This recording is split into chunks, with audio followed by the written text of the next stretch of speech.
Picture this. Thursday afternoon. You're sitting at your desk, headphones half on, debugging a routing issue you've been chasing since lunch. The office is quiet, that productive quiet where everyone's locked in. Then the elevator opens, and perfume hits the floor like a weather system. Heels on tile. A voice that doesn't belong here. I need the Audi Q7 by next Friday, how? Or I'll find someone who doesn't think a truck is a personality. Every head turns. Your colleague Morton freezes mid-keystroke. The intern by the printer looks at the ceiling. Nobody says a word. Your wife is standing in the middle of your workplace, blazer sharp, jaw set, delivering an ultimatum like she's closing a vendor contract. That was my office. My wife. My Thursday. My name is Hal Shelby. I'm 42, senior systems architect at Pryor Klein Engineering in Des Moines. I design the invisible frameworks that keep large systems running, load balancers, failover protocols, the kind of work where if I do it right, nobody notices. 14 years of marriage. 14 years of doing things right so nobody had to notice. Edna and I met at a fundraiser for the Iowa Food Bank. She was 24, bright, laughing too loud at her own joke about the silent auction. I like that. I like that she didn't edit herself. We got married 2 years later in a small ceremony at a park near Grays Lake. She wore a dress she found at a consignment shop, and I thought she was the most beautiful woman in any room. That was a different Edna. The Edna standing in my office had just made VP of operations at a logistics company. New title, new wardrobe, new circle. Somewhere between her second promotion and her third, my wife decided that the man she married wasn't the man she needed standing next to her. And the truck, my 2016 F-150, the one I rebuilt over 2 summers, new suspension, new exhaust, hand-stitched seat covers, became Exhibit A in her case against me. Morton catches me in the break room 10 minutes later. Pours his coffee slow. Doesn't look at me right away. That wasn't a conversation, Hal. That was a sentencing. I stir my coffee. Say nothing. You okay? I'm processing. Morton nods. He knows what that means. With me, processing can take months. But when it's done, it's done. Here's the thing about being the quiet type. People mistake thinking for hesitating. Edna has been making that mistake for about a year. Saturday. The company barbecue at Riverview Park. Burgers, corn on the cob, somebody's kid running through the sprinkler. I pull the truck into the lot next to a row of leased SUVs. Edna's already there, came in her company car. I'm loading plates when I hear her voice carry across the pavilion. Sorry about the parking lot, everyone. That rust bucket is ours. She laughs. The wives laugh. Todd from accounting laughs. I set the tray of buns down and look at her across the grass. She's not looking back. She's performing. Coral Ingersoll is there. Edna's college friend. Recently divorced. Recently upgraded to a BMW X5 paid for by her ex-husband's alimony. Coral is leaning against a picnic table, sunglasses on her head, whispering something to Edna. Edna nods. Smiles the kind of smile that isn't warm. That night, Edna doesn't speak to me. Not angry. Just absent. I sit in the living room reading about a new database architecture. She's on the phone with Coral in the bedroom, door closed. I hear the word deserve 3 times through the wall. I take the dog out. Walk to the end of the block. Radio from someone's patio is playing the news, something about a major settlement between a cable network and a voting technology company. Fireflies over the Hendersons' lawn. I stand there longer than I need to. When I come back, the bedroom door is still closed. Monday. Edna books us a session with Gwen Pemberton, our couple's therapist. 3rd session in 6 weeks. Gwen has a corner office with succulents on every surface and a voice like warm milk. Gwen turns to me. Hal, Edna is expressing a need. When she talks about the vehicle, she's really saying she doesn't feel supported in her growth. Can you meet her where she is? Meeting her where she is costs $68,000. I say. Gwen writes something down. It sounds like you're reducing her emotional request to a financial transaction. She literally walked into my office and named the car model. Edna crosses her arms. See? This is what I deal with. Everything is literal with him. No nuance. No effort. Gwen nods at Edna. Turns to me. Hal, have you considered that your attachment to the truck might represent a resistance to the changes Edna is navigating in her career? I look at Gwen for a long moment. She's never once asked Edna what she's contributing to this marriage. Not once. Every session, the arrow points at me. My emotional unavailability. My rigidity. My resistance. I don't say any of this. I nod. I process. Wednesday evening. I come home to find Edna and Coral at the kitchen island. Wine open. Laptop between them. Coral is scrolling through something on her phone. She turns it toward Edna with a grin. Look, Todd's Venmo to me. Every month, like clockwork. Some men only understand when you take. Edna laughs. Not the laugh from the fundraiser. Something harder. I walk past. Open the fridge. Close it without taking anything. Hal. Edna doesn't look up. We're having a conversation. I see that. Coral was just telling me about her settlement. Sounds like she's doing great. Coral narrows her eyes. She's never liked me. I think she finds competence threatening when it's quiet. Friday dinner at the Barlows. 6 couples. Cloth napkins. Dale Barlow carving a brisket like it's a TED Talk. Edna is on her second glass when she says it. You know whose husband just got her a new G-Wagon? Christine's boss's husband. Now that man knows how to provide. The table goes quiet for one beat. Dale clears his throat. Someone changes the subject. Edna doesn't notice the silence. Or she does and doesn't care. I set my fork down. Look at her across the table. She meets my eyes for a half second and looks away. I stand up. Fold my napkin. Walk to the car. Stay with me here. The next morning, I go for a run. 5 a.m. Cold enough to see my breath. I've been running at 5 a.m. for 2 months. Edna thinks it's fitness. It's not. It's the only hour where I can hear my own thoughts without someone telling me they're the wrong thoughts. I come back. Shower.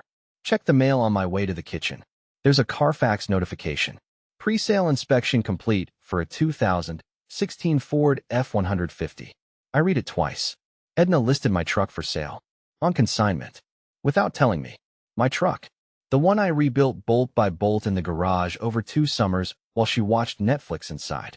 The one I drive to the overlook by the Raccoon River, radio on low, windows down. The only space left in this marriage that's mine. I set the letter on the counter.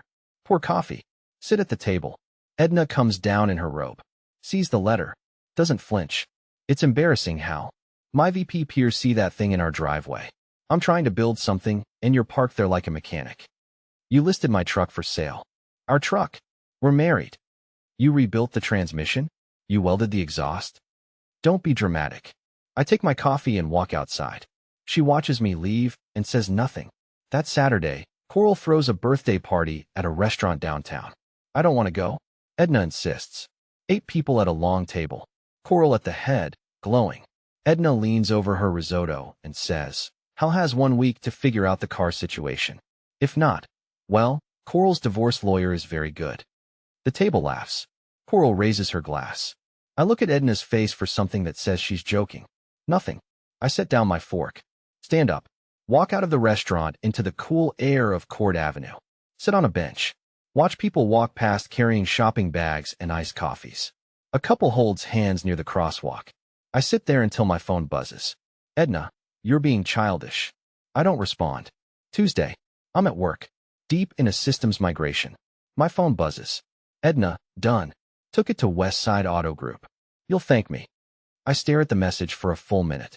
Then I call the dealership. They confirm. She brought in the truck that morning with the title. Signed. Sold. My retreat is gone. The overlook, the radio, the quiet. She didn't sell a truck. She sold the last place I could still breathe. That evening I sit on the garage floor, back against the tool cabinet. Our beagle, Biscuit, walks in, circles once, lies down next to me, presses his head against my leg, stays. Concrete cold through my jeans. Oil stains shaped like Michigan under my left boot. Biscuit breathing slow. 45 minutes. Couldn't stand up. One more session with Gwen. Edna insists. Gwen folds her hands. Ow. Edna communicated a need. The truck was a symbol of resistance. By letting go of it, you're making space for the marriage to evolve. I look at Gwen. Not angry. Not frustrated. Just clear. Gwen, she sold my property without my consent. And you're calling that communication. I understand it feels like a violation. It doesn't feel like a violation. It is one. And the fact that you can't distinguish between a feeling and a fact tells me everything I need to know about this process. Gwen opens her mouth. Closes it. We're done here. Edna stares at me. You can't just quit therapy. Watch me. That's not anger talking. That's a decision that's been forming on every 5 a.m. run for 2 months. Processing complete. I call Hugo Bledsoe that night. Hugo's been my poker buddy for 9 years. Quiet guy, dry humor. Also happens to be the best family attorney in Polk County. Hugo, it's Hal. I know who it is. What took you so long? I need paperwork. Pause. I wondered when you'd call. Come by tomorrow. Bring coffee. Here's what Edna doesn't understand. She thinks I haven't been paying attention. She thinks the runs are avoidance and the silence is weakness. But I'm a systems architect. I don't react to single data points. I watch patterns. And the pattern is clear. In this marriage, I don't exist as a person. My needs are resistance. My space is embarrassing. My presence is negotiable. She didn't sell a truck. She sold the last thing that made me feel like myself. And she didn't even notice what she destroyed. Thursday, I meet Hugo at his office on Grand Avenue. He's got a whiteboard behind his desk and 2 cups of black coffee. Walk me through it, he says. So I do. The office visit. The barbecue. The therapy sessions. The truck sale. The ultimatum at Coral's dinner. He takes notes without expression. When I finish, he sets down his pen. Al, I need to ask you something, and I need the truth. Go ahead. Is there anyone else? On either side? No. This isn't about that. Then what is it about? She looked at everything I am and decided it's not enough. Not just not enough, embarrassing. She wants a different man. I'm going to give her the space to find one. Hugo nods slow. We'll file next week. I'll draft the separation agreement this weekend. Don't move money. Don't change locks. Don't do anything dramatic. Just be Hal. That's all I've ever been. I know. That's your strongest card. Then something shifts. Sunday morning. I'm making eggs. Edna comes downstairs. No makeup. Hair loose. She pours coffee and sits across from me. Quiet. Hal. I look up. I know I've been. A lot. She turns the mug in her hands. The truck thing. I went too far. I know that. I say nothing. Wait. Coral keeps telling me I should be pushing harder, and Gwen kept saying you weren't meeting me halfway, and I lost track of what I actually wanted. Her voice cracks. Not performance. Something raw underneath. I don't want to lose you. I set down the spatula. Look at her. For a moment, just a moment, I see the woman from the fundraiser. The one who laughed too loud. The one who didn't edit herself. Then why did you sell the only thing I asked you not to touch? Her eyes fill. Because Coral said it was a power move. She said if you really loved me, you'd let it go. Coral's divorced, Edna. I know. Coral measures love in what she can take from people. Silence. She wipes her eyes with the back of her hand. Biscuit walks into the kitchen and sits between us. And right here, I almost fold. Because this feels real. This feels like the Edna I married. My chest tightens in a way that tells me part of me still wants this to work. But I don't trust a single clean data point in a corrupted dataset. Let's see, I say. She nods. Reaches across the table. Touches my hand. I let her. Monday, Tuesday, Wednesday, she's different. Makes dinner. Asks about my project at work. Laughs at something I say about Morton's desk plant collection. Doesn't mention cars. Doesn't mention Coral. Wednesday night. She suggests we go to Gray's Lake. Walk the trail like we used to. I say okay. We walk. She holds my arm. The air smells like cut grass and lake water. On a phone somewhere behind us, a podcast is playing, something about a primary election in Georgia for a congressional seat. For 20 minutes, I feel something I haven't felt in months. Peace. Thursday morning. She's in the shower. Her phone buzzes on the nightstand. I don't touch it, but the preview lights up the screen. Coral. Did the sweet routine work? LOL. Give it 2 weeks, then hit him with the joint account request. Todd folded in 3. I read it twice. I sit on the edge of the bed. Biscuit jumps up, puts his head in my lap. I scratch behind his ears and stare at the wall. The sweet routine. Every Sunday morning egg. Every I went too far. Every walk at Gray's Lake. A strategy briefed by a woman who strip mines ex-husbands for sport. And Edna followed the playbook text by text. I'm not angry. I'm past anger. I'm in the quiet place where the architecture of the whole system becomes visible. Every load, every failure point, every redundancy that doesn't exist. I text Hugo, move forward. Everything. Hugo, already drafted. Signing tomorrow? Tomorrow. Thursday night. Edna comes home with takeout from Centro. Sets the bag on the counter with a smile. Got your favorite. The short rib tacos. Thank you. Should we eat on the patio? It's nice out. Sure. We eat on the patio. She talks about her day. I listen. She has no idea I saw the message. She has no idea the papers are drafted. She has no idea that the man sitting across from her, eating her peace-offering tacos, has already made the only decision left to make. She reaches for my hand across the table. This is nice, right? Like it used to be? It's something. She frowns. What does that mean? It means I'm here. She searches my face. Doesn't find what she's looking for. Lets it go. Friday morning, 9:15. I know this because later I check the time on my phone. Edna is at the Audi dealership on Hickman Road. She taps her card. Declined. Tries another. Declined. My phone rings at 9:22. Hal, something's wrong with the cards. Nothing's wrong with them. I canceled them last night. Silence. 3 seconds. 5. You what? You sold my truck without asking. Now we're even. You can't do this to me. You did it to me for 8 months, Edna. You just never noticed. Hal, this is insane. I'm standing in a dealership. I have meetings today. You need to call Coral. She seems to have a plan for everything. I hang up. Set my phone face down on my desk. Morton looks over. You good? Better than I've been in a long time. 40 minutes later, Hugo calls. She called my office. Wanted to know if I'm representing you. I confirmed. She did not take it well. I'd imagine not. How? She's going to come at you. The friend, the therapist, anyone she can rally. Gwen already lost me as a client. Coral has no standing. And Edna just found out that the furniture has opinions. Hugo laughs. I'll file Monday. That afternoon, my phone shows 9 missed calls from Edna. 3 voicemails. I listen to one. Hal, please. Let's talk about this. You're making a mistake. I love you. This isn't who we are. I save it. Not as evidence. As a reminder of how convincing she sounds when she needs something. The second voicemail, 90 minutes later. Fine. If you want to play it this way, I'll get my own lawyer. And I'll tell everyone what you did. There it is. 90 minutes between I love you and I'll destroy you. That's not a person in crisis. That's a person running out of tactics. Saturday. Edna comes home. I'm in the living room with Biscuit, reading. She drops her purse on the table and stands in the doorway. We need to talk. Okay. She sits across from me. Eyes red.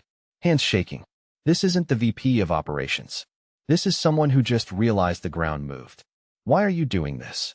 Because you sold my truck and called it communication. Because you humiliated me at work, at the barbecue, at every dinner table we sat at. Because your therapist told me my feelings were resistance, and your best friend coached you on how to break me down like a negotiation. That's not. Coral texted you a playbook, Edna. I saw it. The sweet routine. The timeline. The joint account request. You weren't reconnecting with me. You were running a sequence. Her face goes white. I didn't. She suggested things, but I wasn't just following. You quoted her word for word. Give it 2 weeks. She said that. And you couldn't even make it one. She puts her face in her hands. Sits like that for a long time. When she looks up, the mask is gone. Not the performance mask. The real one. The one underneath that says she knows exactly what she did and can't talk her way out of it. I was scared, she whispers. My career took off and suddenly I was surrounded by people who had more. Better. And I looked at our life and I felt ashamed. Not of you. Of myself. For not having what they had. So you turned me into the problem.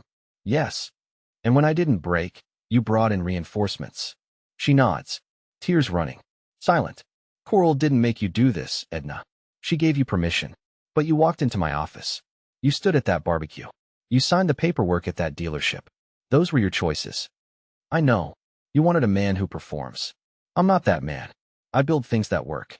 I thought we were one of them. We were. No. I was. You were remodeling. She folds forward on the couch. Something breaks in the room. Not dramatic. Not loud. Just the quiet sound of someone running out of ways to not see themselves. What happens now, she says. Hugo files Monday. Can we? No. One word. She hears the whole architecture behind it. I stand up.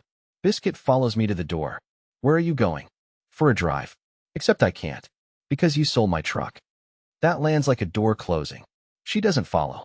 I take Biscuit for a walk instead. Down to the overlook by the Raccoon River where I used to park. Sit on the bench. No truck, no radio, no cab that smells like coffee and dog. Just me and a beagle and the sound of water moving south. Hugo files Monday. Clean separation. Equitable split. Edna doesn't contest. Coral calls Edna the day the papers go through. Edna tells me about it during one of our last conversations in the house. She said, "Welcome to the club, honey. Except your husband isn't paying alimony yet." Edna's voice is flat. I hung up on her. First time in 12 years. First good decision you've made in a while. She almost smiles. Almost. I find a place near Beaverdale. Small. Clean. Good light in the morning. Biscuit adjusts in 2 days. I adjust in about 2 weeks. Morton brings me a pot hose from his desk collection. Sets it on my windowsill without explanation. Hard to kill, he says. I appreciate the vote of confidence. 14 years compressed into boxes and a leasing agreement. That's how long it takes to dismantle a life somebody stopped maintaining. 3 months later. Saturday morning. Coffee shop on Ingersoll Avenue. Paper in one hand. Biscuit tied to the chair outside, getting petted by every person who walks past. The door opens. Edna walks in. Sees me. Hesitates. Then comes over. "Hi, Hal." Edna. She looks different. Not the VP armor. Not the Sunday morning performance. Just a woman in a jacket holding her own coffee. "I dropped Coral," she says. "And Gwen." "Good. I sold the Audi. Got a Honda." I look up. "It's fine. I don't need anyone to see me in it." We stand there for a moment. She looks like she wants to say something else. Decides against it. "Take care, Hal." "You too." She walks out. Biscuit watches her go. Puts his head back down. I sit there with my coffee. Morning light through the window. The kind of quiet that isn't empty, just honest. She said a truck isn't a personality. She was right about one thing that year. Something in that marriage wasn't a personality.